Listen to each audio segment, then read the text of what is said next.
Sobrang excited ako kasi ngayon lang ulit ako kakain ito. Hi guys! So naglalakad ako ngayon kasama ko si Mau at saka si Benson. Pupunta kami sa bahay ng office mate namin, si Brenda, para sama-sama lang kami. Tinatawag namin siyang game night. Magkikwentuhan, kakain, and ayun, magsasaya. Parang kahit papano, kahit malayo kami sa family namin, meron kami mga nakakasama dito. And nandito na kami sa bahay ni na Brenda and na Kat, and ito siya. Hi, Kat! Nagluto ka daw. Arroz caldo. Sarap yung arroz caldo ko. Ayan o, nagluto siya ng arroz caldo. Pinoy na Pinoy, OMG.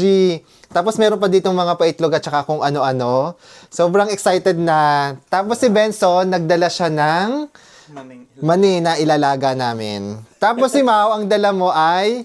Chichirya. May dalang chichirya. Yeah! Wala pa yung iba, so hinihintay namin, kaya nagpe-prepare muna kami dito. Pero ayun, excited na ako, lalo na doon sa luto ni Kat na arroz caldo. Tikman na natin ang arroz caldo ni Kat na niluto niya. Sobrang excited ako kasi ngayon lang ulit ako kakain ito. Dito ka na, Josh, oh. Ang sarap!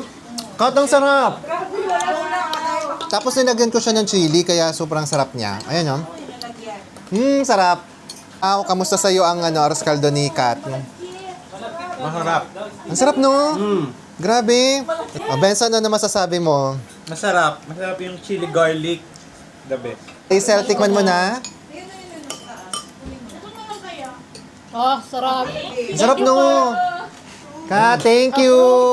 Ka, thank you very much.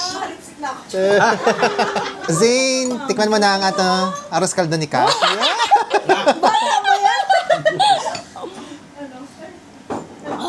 Sarap. Ang sarap, no? Oo, Kat, thank you. Josh, tikman mo na ang ni Kat, ang arroz caldo. Grabe, legit. Masarap. Ang sarap. Wow.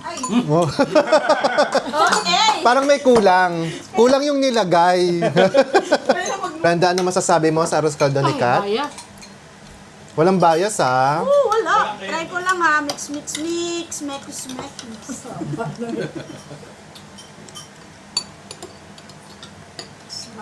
Yes!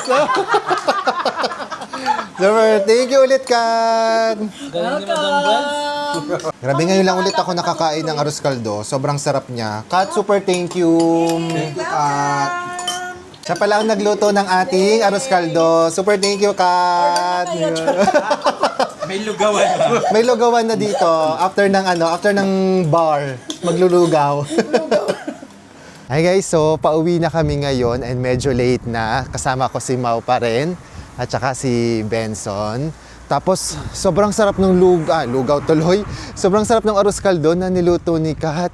Ngayon lang ulit ako nakakain, tatandami kong nakain. Thank you, Kat, ulit. Tapos dito pala sa Guernsey, kahit gabi na, mafe-feel mo na safe ka pa rin. And pag weekend dito o kaya pag Friday night, medyo maraming tao na nasa pub or nasa bar, tapos medyo mga lasing yon. Pero kahit may mga lasing sa daan, okay lang naman kasi safe pa rin naman dito. So ayun, thank you po sa pagsama sa amin. Bye-bye!